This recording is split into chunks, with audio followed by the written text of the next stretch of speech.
नमस्कार दोस्तों, आज हम बात करेंगे सिद्धार्थ यादव के बारे में, जो एक युवा और प्रतिभाशाली भारतीय वायुसेना के फाइटर पायलट थे, जिनकी कहानी न केवल प्रेरणादायक है बल्कि देश के लिए उनके बलिदान को भी दर्शाती है। हरियाणा के रेवाड़ी जिले के माजरा भालकी गांव में जन्मे सिद्धार्थ ने अपनी शिक्षा और कड़ी मेहनत के दम पर आसमान को छूने का सपना पूरा किया। उनकी यात्रा उस समय शुरू हुई जब उन्होंने राष्ट्रीय रक्षा अकादमी NDA में प्रवेश के लिए कठिन परीक्षा उत्तीर्ण की। सिद्धार्थ ने जनवरी 2016 में NDA के 135वें कोर्स में दाखिला लिया और 3 साल की कठिन ट्रेनिंग के बाद 2020 में भारतीय वायुसेना में फाइटर पायलट के रूप में कमीशन प्राप्त किया। उनके परिवार में सैन्य सेवा की गहरी परंपरा थी। उनके पिता सुशील यादव भी वायुसेना में सेवा दे चुके थे, जबकि उनके दादा और परदादा सेना में कार्यरत रहे थे। इस तरह सिद्धार्थ चौथी पीढ़ी के सैनिक थे जिन्होंने देश सेवा का गौरव बढ़ाया। सिद्धार्थ की शिक्षा का सफर भी उनकी लगन और प्रतिबद्धता का प्रमाण है। उनके पिता के अनुसार वो बचपन से ही एक मेधावी छात्र थे। स्कूल के दिनों से ही उनका सपना वर्दी पहनकर देश की सेवा करना था।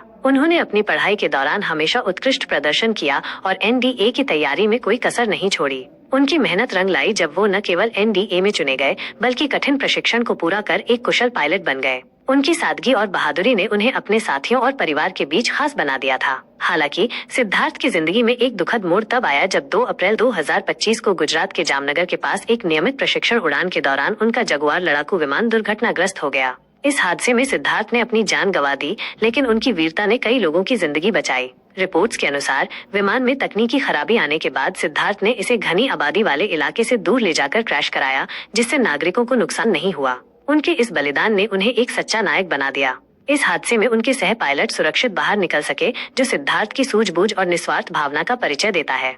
सिद्धार्थ की निजी जिंदगी भी हाल ही में खुशियों से भरी थी। 23 मार्च 2025 को उनकी सगाई हुई थी और नवंबर में उनकी शादी होने वाली थी। परिवार शादी की तैयारियों में जुटा था, लेकिन नियति को कुछ और मंजूर था। 4 अप्रैल 2025 को उनके पैतृक गांव में पूरे सैन्य सम्मान के साथ उनका अंतिम संस्कार किया गया। उनकी मंगेतर सोनिया और परिवार का दुख देख हर किसी की आंखें नम हो गईं। सिद्धार्थ की मां ने कहा, वो बचपन से कहता था कि वो आसमान में उड़ेगा और देश की सेवा करेगा। उसने अपनी जिंदगी देकर ये साबित कर दिया। सिद्धार्थ यादव की कहानी हर उस युवा के लिए प्रेरणा है जो अपने सपनों को पूरा करने और देश के लिए कुछ करने की चाहत रखता है। उनका बलिदान हमें याद दिलाता है कि वीरता और समर्पण की कोई सीमा नहीं होती।